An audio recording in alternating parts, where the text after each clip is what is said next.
بسم اللہ الرحمن الرحیم۔ السلام علیکم ورحمۃ اللہ وبرکاتہ۔ چند دن قبل آستانہ علیہ خادریہ قاسمیہ ڈوڈا شریف میں قاسم ٹرسٹ کے زیر اہتمام پیشوا اہل سنت، پیر طریقت راہب شریعت، مفسر قرآن، مجاہد ملت اسلامیہ حضرت علامہ پیر محمد افضل قادری صاحب رحمۃ اللہ تعالی علیہ خانقاہ مقدسہ مڈاریہ شریف گجرات کی حیات و خدمات کو خراج تحسین پیش کرنے کے لیے پیشوائے اہل سنت سیمینار کا انعقاد کیا گیا۔ چند منٹ کی حاضری میں کچھ گزارشات حضرت قبلہ پیر صاحب کے حوالے سے وہاں پہ عرض کی تھی۔ آج خیال ہوا کہ انہیں مزید تفصیل کے ساتھ بیان کیا جائے۔ حضرت پیر محمد افضل قادری رحمۃ اللہ تعالی علیہ کی زندگی دینی طلباء، اساتذہ، علماء اور مختلف محاذوں پہ دین کے لیے تگ و دو، محنت اور کوشش کرنے والوں کے لیے رہنمائی کا بہت بڑا کام کرتی ہے۔ آپ نے اپنی زندگی بھرپور انداز میں تعلیم و تعلم اور خدمت دین کے لیے صرف کی۔ آج کی اس گفتگو میں چند واقعات اور احوال ذکر کرنا چاہتا ہوں جو میں نے اپنی آنکھوں سے دیکھے، اپنے کانوں سے سنے اور خود جن کا میں نے مشاہدہ کیا۔ سب سے پہلے آپ کی زیارت 2002 میں جامع مسجد بلال برنالہ میں ہوئی۔ اس وقت آپ نے نظام مصطفیٰ صلی اللہ علیہ وسلم یا کسی اور حوالے سے کچھ تحریک شروع کی تھی اور وہ تحریک کی دعوت کے سلسلے میں برنالہ تشریف لائے۔ نماز جمعہ کے بعد مختصر میٹنگ ہوئی۔ استاد گرامی حضرت علامہ قاری محمد عارف القادری صاحب میزبان تھے۔ اس وقت ہم اس مسجد میں قرآن شریف حفظ کر رہے تھے، تو حضرت قبلہ پیر صاحب کی زیارت بھی ہوئی، آپ کی باتیں بھی سنی۔ تو یہ میرے لیے ایک پہلا موقع تھا کہ میں کسی عالم ربانی کی زیارت کر رہا تھا، ایک مجاہد اسلام کی زیارت کر رہا تھا۔ آپ کی باتیں سنی اور اندازہ ہوا کہ حضرت قبلہ پیر صاحب دین اسلام کے بہت بڑے مجاہد ہیں اور ان کے دل کے اندر دین کی خدمت کا درد موجود ہے۔ پھر اس کے بعد آپ کی تحریریں پڑھنے کا موقع ملتا رہا، مختلف پروگراموں میں آپ کے خطابات سننے کا موقع ملتا رہا، آپ کی زیارت بھی ہوتی رہی، کئی مرتبہ دست بوسی کا شرف بھی حاصل ہوا، اور ہمیشہ آپ کی تقریر سننے کے بعد دل کے اندر ایک نیا جذبہ پیدا ہوا۔ آپ کی ایک بہت بڑی خصوصیت، آپ بے خوف عالم دین تھے۔ کسی بڑی سے بڑی حکومت کا، کسی بڑے سیاسی لیڈر کا آپ کے اوپر بالکل کوئی دباؤ نہیں تھا۔ جس بات کو حق سمجھتے تھے بے بانگ دہد بیان کرتے تھے۔ آپ کی ساری زندگی اس بات کے اوپر شاہد ہے، ناموس رسالت کا معاملہ ہو، ختم نبوت کا معاملہ ہو، تحفظ قرآن کا معاملہ ہو، حضور رحمت دو عالم صلی اللہ علیہ وسلم کے آثار اور تبرکات کی حفاظت کا معاملہ ہو، حضور رحمت دو عالم صلی اللہ علیہ وسلم کی والدہ محترمہ حضرت سیدہ آمنہ سلام اللہ علیہا آپ کی قبر پاک کے تحفظ کا معاملہ ہو، یا کوئی بھی ایسا ایشو، تو اس وقت دین کے دفاع میں پورے ملک میں آپ کی آواز سب سے طاقتور اور توانا ہوا کرتی تھی۔ بے شمار دینی جماعتیں اور دینی تنظیمیں جنہیں آپ نے قائم کیا ہے، جن کی آپ نے سپورٹ کی۔ آپ کی صحبت میں بیٹھ کر اور آپ کو دیکھ کر آپ کی ایک بہت خوبصورت عادت جو سامنے آئی اور جس نے خود میرے دل کے اوپر اثر کیا، وہ یہ تھا کہ آپ کام کرنے والے لوگوں کی حوصلہ افزائی کرتے تھے۔ گویا کہ آپ ایک ٹیم تیار کرنا چاہتے تھے کہ آپ دنیا سے چلے جائیں اور پیچھے کام کرنے والے موجود۔ اس سلسلے میں چند واقعات میں نے اپنی آنکھوں سے دیکھے۔ ہمارے ایک استاد بھائی ہیں حضرت مولانا قاری محمد عارف صاحب، بمبر شہر کے قریب انہوں نے ایک عظیم الشان جامعہ بنایا ہے۔ تقریباً 2014 میں اس جامعہ کا سنگ بنیاد تھا۔ حضرت قبلہ پیر صاحب کے وہ شاگرد ہیں، اس ناطے سے قبلہ پیر صاحب کو بھی انہوں نے دعوت دی، ہم بھی وہاں پہ حاضر ہوئے۔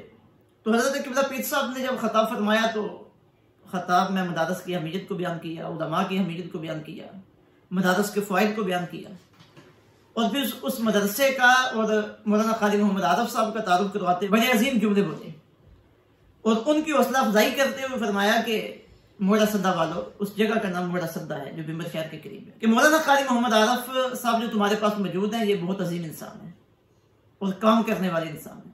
جس جگہ یہ پہلے تھے، جہاں سے میں نے انہیں آپ کے پاس بھیجا ہے، وہ لوگ آج بھی انہیں یاد کرتے ہیں، اور جب یہ وہاں سے آئے تھے تو لوگ دھڑے مار مار کر رو رہے تھے۔ اگر آپ نے ان کی قدر کی تو یہاں پہ دین کا عظیم الشان کام ہو سکتا ہے، اور ان کی قدر کرنا ایک شاگرد اور مرید کے لیے اپنے استاد اور مرشد کی طرف سے اس سے بڑھ کر حوصلہ افزائی کے کلمات کیا ہو سکتے ہیں۔ تو آج الحمدللہ اس جگہ پہ عظیم الشان مسجد اور بچیوں کا ایک کامیاب ترین ادارہ موجود ہے۔ ہمارے استاد گرامی حضرت صاحبزادہ پیر محمد احمد قادری قاسمی رحمۃ اللہ تعالی علیہ آستانہ یہ ڈھوڑا شریف، آپ جوانی کی عمر میں اس دنیا سے تشریف لے گئے ہیں اور دنیا جانتی ہے آپ کا کام کرنے کا جذبہ، دین کے لیے آپ کا درد۔ آستانہ یہ ڈھوڑا شریف پہ آپ نے تعلیم و تعلم اور دعوت و تبلیغ کے جو سلسلے شروع کیے، ان میں ایک سلسلہ تربیتی اجتماعی اعتکاف کا بھی تھا۔ اعتکاف میں مختلف علماء کو دعوت نامے بھیجے جاتے اور انہیں مدعو کیا جاتا، تربیتی خطابات کے سلسلے ہوتے۔ تو ایک مرتبہ حضرت پیر محمد افضل قادری صاحب رحمۃ اللہ تعالی علیہ کو دعوت دی گئی اور آپ کو موضوع دیا گیا کہ بد مذہبوں کی پہچان اور ان کے قائد نظریات اور اہل سنت و جماعت ان سے اپنا بچاؤ کیسے کر سکتے ہیں، ان سے بچتے ہوئے اپنے ایمان کی حفاظت کیسے کر سکتے ہیں۔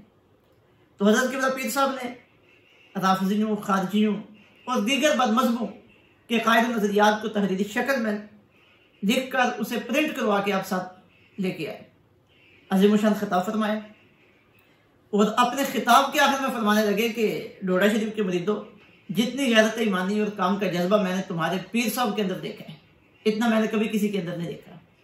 جتنے بھی لوگ تم اعتکاف بیٹھے ہو، جو بندہ کسی بھی جگہ پہ مرید نہیں ہے، آج صاحبزادہ صاحب کا مرید ہو کے یہاں سے جائے۔ اب یہ ایک پیر صاحب کی طرف سے دوسرے پیر صاحب کے حق میں یہ جملے بولنا یہ کوئی چھوٹی بات نہیں ہے۔ یقیناً ڈھوڑا شریف کا کام بھی قابل تحسین اور قابل تقلید ہے، اور پھر اتنے بڑے آدمی کی طرف سے مزید اس کی تحسین کرنا اور لوگوں کی اس حوالے سے ذہن سازی کرنا، یہ بڑے جگر اور گردے کا کام ہے۔ تو یہ آپ کی ایک اعلیٰ صفت تھی جس کی بنیاد پہ ہزاروں کارکن آگے تیار ہوئے ہیں، اور آج قبلہ پیر صاحب دنیا سے تشریف لے گئے ہیں۔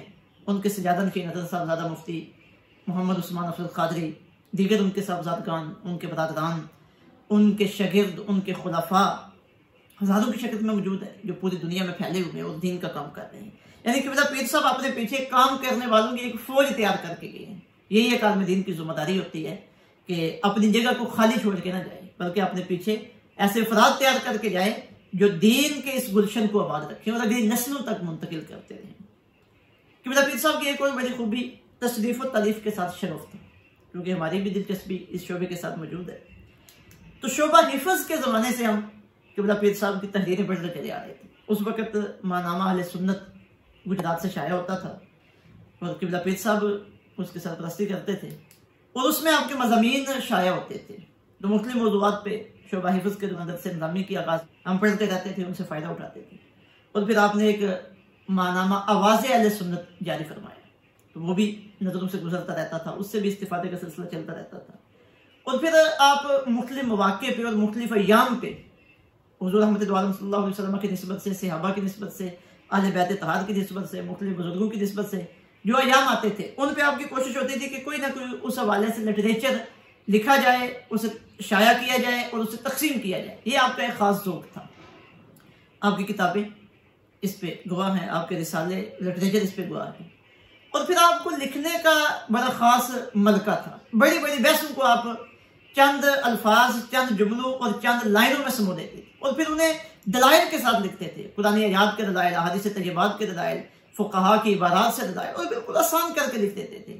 مثلا آپ نے حج کے موضوع پہ جو لکھا ہے، عمرہ شریف کے موضوع پہ لکھا ہے، انتہائی آسان ہے اور مدلل ہے۔ اس طرح آپ کی جو کتاب ہے مقالات افضلیہ، اس میں جو مختلف آپ کے مضامین ہیں وہ دیکھے جا سکتے ہیں، بالکل آسان، قرآن و سنت کے دلائل سے مزین اور مختصر۔ اسی طرح آپ کی کتاب جو خلفائے راشدین کے حوالے سے ہے، وہ بھی بہت باکمال کتاب ہے۔ حضرت سیدنا ابوبکر صدیق سے لے کر حضرت امام حسن رضی اللہ تعالیٰ عنہم اجمعین، ان کا انتہائی شاندار انداز میں اور خوبصورت انداز میں اختصار و جامعیت کے ساتھ آپ نے تذکرہ لکھا ہے۔ ایمان بھی تازہ ہوتا ہے، آپ کی علمی گرفت کا بھی اندازہ ہوتا ہے، اور آپ کی تحریری کمال کا بھی اس سے اندازہ ہوتا ہے۔ تحریری میدان میں آپ کی ایک بہت بڑی کاوش تفسیرات افضلیہ ہے، 2 جلدیں اس کی شائع شدہ موجود ہیں۔ اب یہ تو میرے علم میں نہیں ہے کہ کتنی آپ نے آپ کے قلم سے تفسیری اعتبار سے کتنی خدمت ہوئی ہے، کتنی صورتوں تک یہ معاملہ پہنچا تھا۔ بہرحال جو جلدیں 2 شائع ہو چکی ہیں وہ بہت باکمال ہیں، انتہائی اختصار بھی ہے، جامعیت بھی ہے، آسان انداز بھی ہے، اور درس قرآن مجید کے لیے یہ تفسیر بڑی اہمیت کی حامل ہے۔ فقیر روزانہ فجر کے بعد جو قرآن شریف کے درس کی خدمت سے انجام دیتا ہے، اس میں تفسیر ضیاء القرآن کے ساتھ بطور خاص تفسیرات افضلیہ کو میں نے شامل کیا ہوا ہے۔ تو میں قرآن شریف کا ذوق رکھنے والے احباب کی خدمت میں عرض کروں گا کہ اس تفسیر کا ضرور مطالعہ کیا جائے۔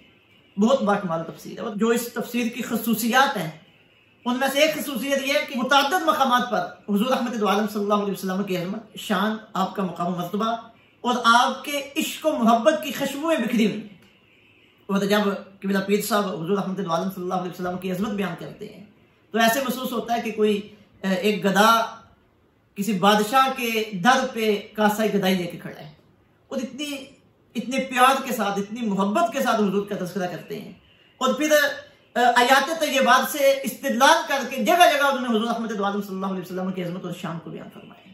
تو یہ ایک خاصہ ہے اس تفسیر کا، جسے تفسیرات افضلیہ، جو تفسیرات افضلیہ آپ کے قلم سے نکلی. آپ کا ایک بہت بڑا کارنامہ جامعہ قادریہ عالمیہ کا قیام، پھر اس کی شاخیں پورے ملک میں پھیلی ہوئی ہیں. ایک بہت بڑا نیٹ ورک ہے دینی تعلیم کا جو قبلہ پیر صاحب نے قائم کیا اور پھر اسے استقامت کے ساتھ آگے چلایا اور ان میں اضافے کیے. ہمارا جامعہ صراط الاسلام للبنات، اس میں بھی قبلہ پیر صاحب کا فیضان موجود ہے. میری اہلیہ جو اس ادارے کو چلا رہی ہیں، اس ادارے کی پرنسپل ہے، وہ بھی قبلہ پیر صاحب کے ادارے سے پڑھی ہوئی ہیں اور میرا ملکہ انہیں اصل ادارے کو چلانے کا، طالبات کی تربیت کرنے کا. تو یہ قبلہ پیر صاحب کا فیضان ہے.